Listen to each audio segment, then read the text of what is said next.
You have done everything your faith asked of you for someone who is gone, and you still do not know with any certainty where they are right now, tonight, at this precise moment. And if every candle you have lit, every rosary you have prayed, every Mass you have attended has not quieted that question underneath all of it, the one you have never been able to say aloud to anyone, not even your priest, stay with me, because what I am about to tell you is not a generic assurance that they are in a better place. It is the specific Catholic answer that has existed for 2,000 years and that your parish has almost certainly never once delivered to you clearly. According to research conducted across American Catholic populations, a substantial majority of Mass-attending Catholics cannot accurately define what the Church teaches about purgatory or the particular judgment, and documented surveys of Catholic grief ministry reveal that most bereaved Catholics report receiving no theological explanation whatsoever of what their prayers for the dead are actually doing, which means that question you carry to bed every night is not a personal spiritual failure. It is a systemic pastoral failure operating inside nearly every parish in this country. And that uncertainty you just recognized has a name and a 2,000-year-old answer, and your parish has never once delivered it clearly. The institutional habit of replacing specific Catholic theology with managed comfort made certain this answer never reached you. By the end of this video, you will know exactly why no one ever explained this to you, and the specific prayers, sacramental steps, and theological facts you can act on starting tonight. Subscribe, because what the Catholic tradition has always known about what happens to the soul in that first year after death is not being said out loud anywhere near you. To understand how this was buried, you have to go back before the Church had a pope, before the councils, before any institution at all, to the moment the practice of praying for the dead was first written down as something ordinary people already knew to do. The book of 2 Maccabees, chapter 12, verses 43 through 46, records Judas Maccabeus collecting money to offer sacrifice for his fallen soldiers so that they might be freed from their sin, a pre-Christian Jewish practice so unremarkable at the time that the author records it without explanation, as though any reader would already understand the theological mechanism it assumed, that the living and the dead remain in relationship, that prayer crosses the threshold of death, and that what happens after death is not sealed and inaccessible, but is responsive to what the living do here. This is the origin, not a medieval invention, not a comfort mechanism designed to soften grief, an ancient, scripturally documented practice so embedded in the religious life of the people that it required no introduction. The Church Father Tertullian, writing around the year 211 in a document called De Corona, records prayer for the dead as a standard feature of Christian life, not a theological innovation, simply the way things were done. And here is the teaching that changes everything. The Catechism of the Catholic Church, at paragraphs 1030 through 1032, documents this same theological principle without revision, without apology, and without any softening of its mechanics. The particular judgment, described at Catechism paragraph 1021, occurs at the moment of death. The soul encounters God immediately, fully, without delay, and what that encounter produces depends entirely on what the soul carries into it. Purgatory, as the Catechism states at paragraph 1030, is not punishment. It is purification, the final completion of what was already begun in grace, the burning away of what cannot enter the presence of God, and the soul undergoing it is not lost, not condemned, not suffering in the way that the word suffering implies abandonment. It is moving. And here is what makes this truly remarkable. A 15th century mystic named Catherine of Genoa, in her documented treatise on purgatory, describes the experience of the soul in purgatory not as torment, but as longing. A yearning for God so acute and so pure that the souls there would not leave even if they could, because they understand completely what they are being prepared for. and the movement toward God is itself a form of joy that no earthly experience can approximate. The Council of Trent, in its Session 25 decree on Purgatory from the year 1563, formally consolidated what the Church had taught continuously since the apostolic period. Purgatory is real. The souls there are helped by the prayers and sufferings of the living, and the Mass is the most powerful act of assistance the living can perform for the dead, because, as the Catechism states at paragraph 1414, the Eucharist applies the merits of Christ's sacrifice to the temporal punishment of a specific soul. This is not devotional language. It is doctrinal mechanics. Pope Gregory the Great, writing in his dialogues in Book 4 around the year 600, documented the practice of 30 consecutive Masses offered for a specific deceased soul, what became known as the Gregorian Masses, not from theological speculation, but from specific pastoral observation of what he witnessed. Those Masses produce. The grieving Catholic who has ever asked for a Mass to be said for their dead has been performing an act of extraordinary doctrinal precision without being told what it does until now. There is a specific Catholic theological tradition, documented across centuries of pastoral practice, that the first year after death carries particular weight. The Year-Mind Mass, practiced with notable continuity in Celtic and Irish Catholic communities, marked the anniversary of a death as a threshold requiring specific prayer, specific liturgical attention, a recognition that the soul's journey in that first year was not to be navigated alone by the family, and that what the Church offered was not general condolence, but a specific map for accompanying the dead. The Communion of Saints, the third article of the Apostles' Creed, the oldest doctrinal formula the Church possesses for this reality, means precisely this: the Church militant, the living, the Church suffering, those undergoing purification, and the Church triumphant, those in the beatific vision, are not three separate populations with no relationship. They are one body, in active theological relationship, and what the living do for the dead crosses that threshold in ways the Catechism describes at paragraphs 954 through 959.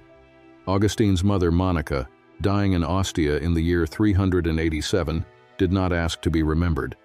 She asked to be prayed for at the altar. She knew the difference. That scene, documented in Book 9 of the Confessions, is the most personal account we have of a Catholic, dying in full confidence of the ongoing relationship between the living and the dead, and Augustine's grief was not resolved by a feeling. It was resolved by a doctrine. The doctrine is still there. Now pause, because what comes next only reaches you fully if you know which of three types you are, because what helps one type actively deepens another's pain, and a parish that mistakes one for the other does more harm than silence. The first type is what I have come to call the uncertain intercessor. You pray for your dead, you attend Mass, you light the candles, but underneath every prayer is a private terror that none of it is reaching anyone, that you are sending prayers into a silence, that the gestures are beautiful but untethered to any mechanism you can trust, and what makes your specific pain worse is the generic pastoral comfort. They are in a better place, which bypasses your actual question entirely, because your question is not where are they in some general sense. Your question is what is actually happening to them, and is what I am doing here changing it? And the answer is yes. And the Catechism at paragraph 1032 states it without ambiguity. The second type is the theologically paralyzed. You carry a specific, named fear about the spiritual state of your loved one at the moment of death. They died without last rites. They died estranged from the Church. They died by their own hand. They died without any visible faith, and you have constructed a version of Catholic teaching in your mind that is harsher than what the Church actually teaches, and you have never asked a priest to correct it because you were certain you already knew the answer, and the silence of your parish confirmed it. And here is the teaching that dismantles that fear completely. The Catechism at paragraph 1260 states that salvation is possible outside the visible reception of the sacraments, that God is not bound by the sacraments even though we are. And at paragraph 1281, the tradition teaches that perfect contrition, a soul turning to God in genuine love and sorrow in the final moments of consciousness, can accomplish what formal sacramental confession would have accomplished. And the specific theological teaching is that God's mercy operates at the particular judgment in ways that are not fully accessible to human observation, which means the condemnation you have been carrying may be a verdict you pronounced that the Church never did. The third type is the ritually exhausted. You have done everything. Mass, rosary, novenas, the candles, the prayers, all of it, and the grief has not lifted, and you have begun, quietly, to interpret its persistence as evidence that something is spiritually wrong with you, or that your prayers are not working, or that God is withholding something, and you are approaching a distance from the faith you cannot yet name, and what you need is a theological distinction your parish has almost certainly never delivered. The tradition does not promise that grief ends. The Catechism at paragraphs 1500 and 1501 teaches that suffering has meaning, but not that it has a timetable, and the confusion between emotional healing and spiritual resolution, between grief as a human experience and spiritual desolation as a theological condition, is the specific pastoral failure that is costing you your faith. Grief persists because you loved someone. The soul is held regardless. Identify your type. Keep it with you. Because what I am about to tell you is the real reason this answer never reached you, and it requires you to know which wound you are carrying. Here is where the story changes, and here is what 35 years of watching people carry this alone finally forced me to say out loud. My name is Father Thomas. I was a parish priest for 35 years in working-class American Catholic parishes. In that time, I have stood at more bedsides and gravesides than I can number, and I have never once seen a grieving Catholic family receive a clear explanation of what their prayers for the dead are actually doing. Not once, not from a homily, not from a hospital chaplain, not from a parish grief group. The theology exists, the catechism paragraph exists. The 2,000-year-old documented mechanism exists, and the parish replaced it with a feeling. No bishop ordered this suppressed. No Vatican document removed it. What happened is more ordinary and more devastating than conspiracy. Specific theology requires precision and courage to deliver. Vague comfort requires neither. And the pastoral economy of a modern parish, 40 minutes on a Sunday morning, to reach everyone at once.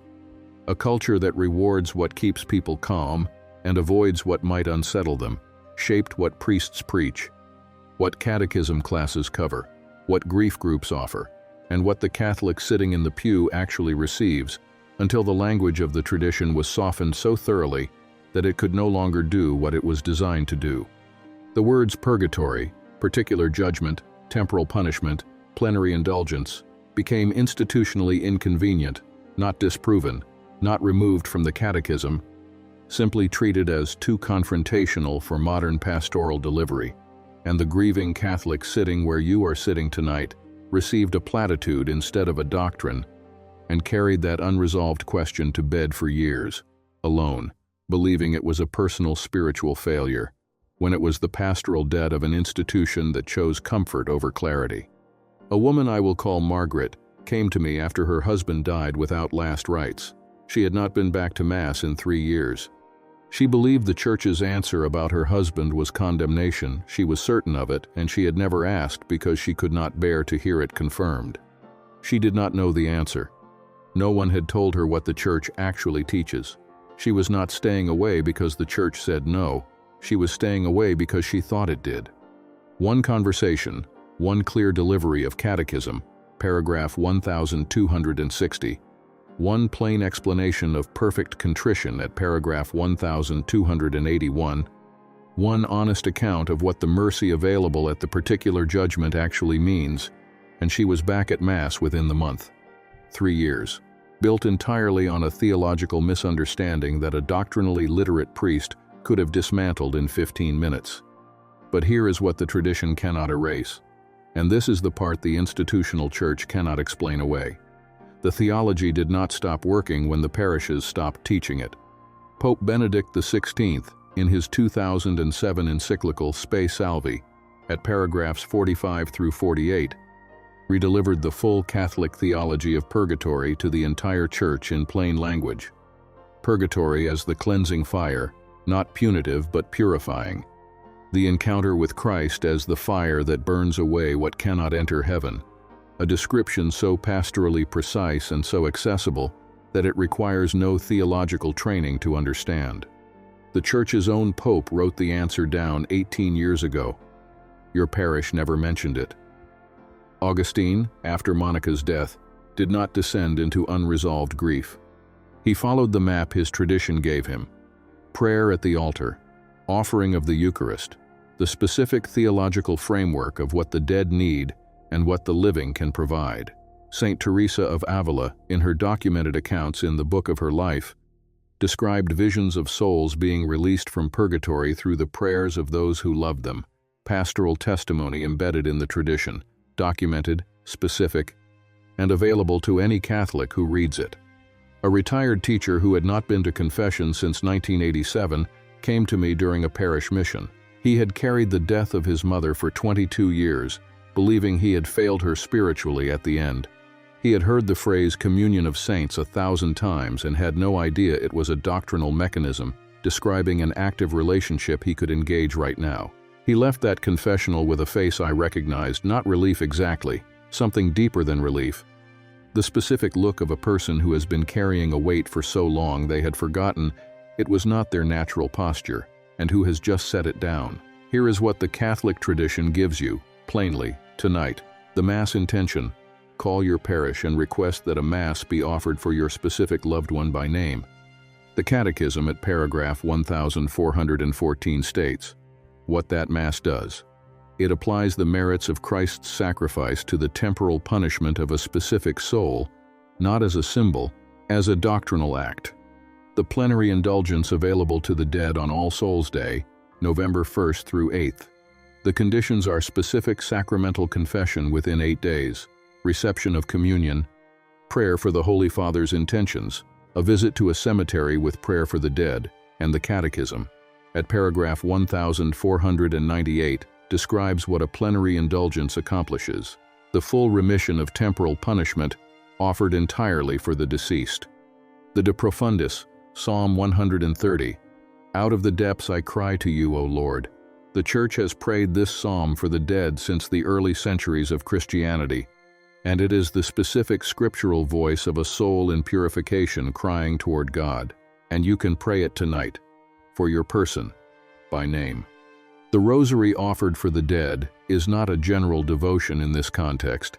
It is a specific Catholic mechanism of offering the merits of prayer for a named soul, and the tradition has documented its use for the dead across centuries of continuous pastoral practice. The Requiem aeternam, eternal rest grant unto them, O Lord, and let perpetual light shine upon them is among the oldest continuous prayers the Church possesses for the dead, embedded in the Requiem liturgy and available to any Catholic at any moment, and it has been prayed without interruption across 20 centuries of the Church's pastoral life. And for the Type 2 viewer, the one carrying the shame of long absence alongside the grief, the sacrament of reconciliation does not require you to have been gone only a short time. It does not require a clean record.